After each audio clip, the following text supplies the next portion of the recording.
there are over 1,000 different abbreviations used in construction. And if you want to do well on the test, you should start studying them really early. Obviously, that's not the case. What I'm going to show you is that you don't have to memorize any abbreviations because they're pretty much always on the drawings. Now, over time, as you use them, you'll get very familiar with them and you're going to start to memorize them, but it is not a requirement of this class to memorize them. It is a requirement to find what they mean. You're going to find abbreviations in what's called a legend. And what that means is there's going to be a list somewhere in the drawings of all the abbreviations for a particular type of drawing, and it's going to tell you what that abbreviation means. That legend may be before your drawing, after your drawing, but what I always say is look on the drawing first. If you happen to be on a plumbing plan and it uses an abbreviation, try to find that abbreviation and its meaning somewhere on that plan.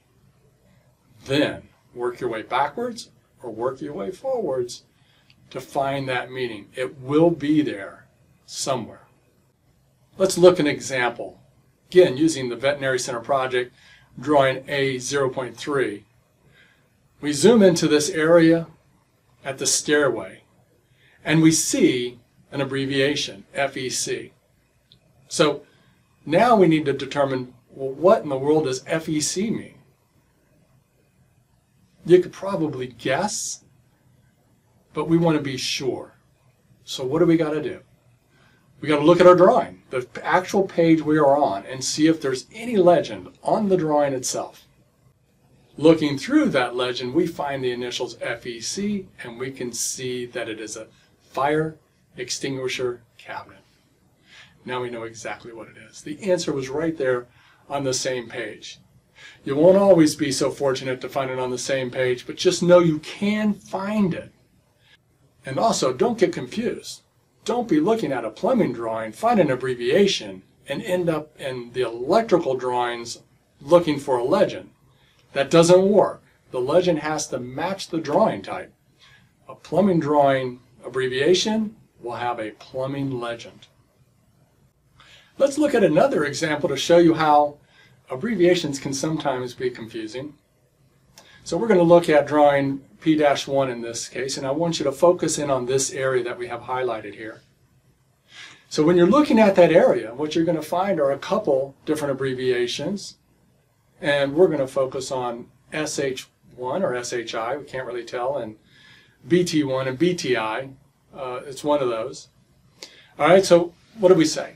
The best place to look is on the sheet itself. And when we look on the sheet, we can see that we have a legend. And we start looking through the legend, and we do find BT, and we do find SH, and we can see that it's a bathtub, and we can't see that it's a shower. So we know what they are, we think. So what's that one, or what's that I? Now it gets a little confusing. So we're going to have to turn a page or two to find that. And what we find is that there's actually a schedule for plumbing, and that the schedule lists BT1 and SH1, and it tells us precisely what it is. So it's more than just a shower or a bathtub. It's a specific type of shower and a specific type of bathtub.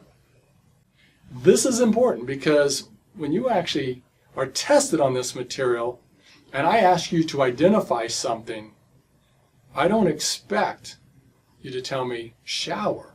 I expect you to tell me a specific type of shower. Now, if it were only an SH, then yeah, you can say shower. But if it's an SH1, then I expect you to tell me that it is a Zern with a particular model number, because that's what the drawings show.